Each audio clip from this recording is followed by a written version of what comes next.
I think he will not be able to achieve because things have moved so far now, and every country within the transatlantic treaty, within NATO, within the EU, they want to exercise their own power.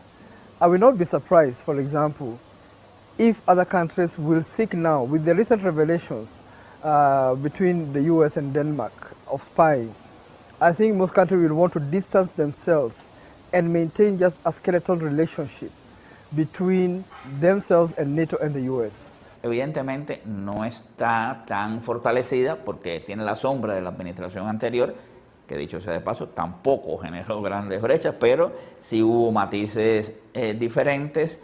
Ellos tienen este tema del incremento del presupuesto militar que Estados Unidos está exigiendo al resto de los países de la OTAN en un 2%.